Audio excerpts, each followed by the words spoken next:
Dibek û şikestina min li ber çavan wekî têkçûnê xuya bike. Lê di kurê giyanê min de exdayek parê zegehê heye. Di nava min de girtina welatan e bi serbilindî, ku padîşahiyan ji gihîştina paya wê bêhêz bûn. Tu padîşah wêrek nîne.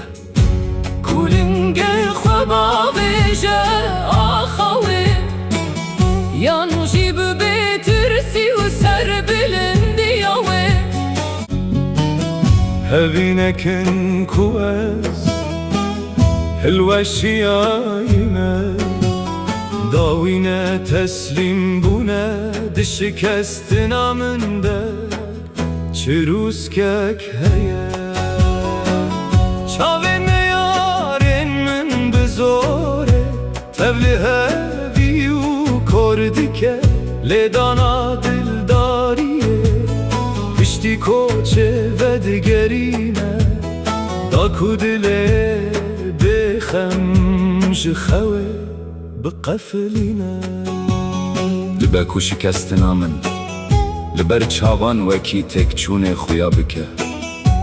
Lê di kurê giyanê min de exdayek parê zegehê heye.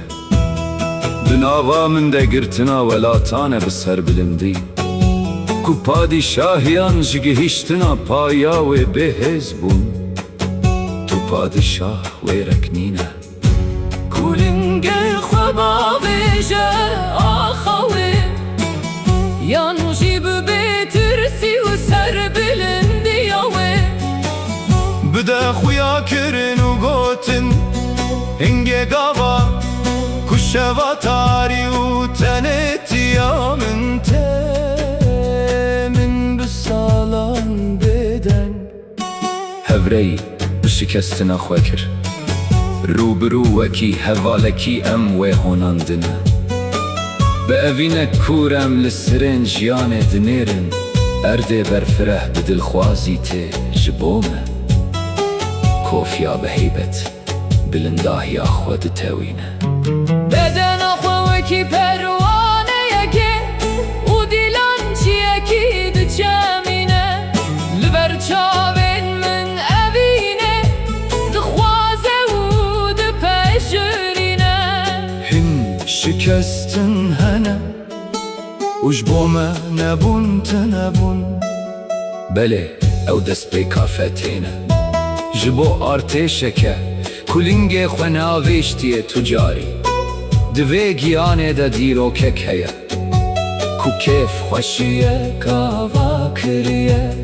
Xema min vediguherîne serbilindiye, çawa ku mezin dibe û geş dibe, gurbet ji bo me dibin.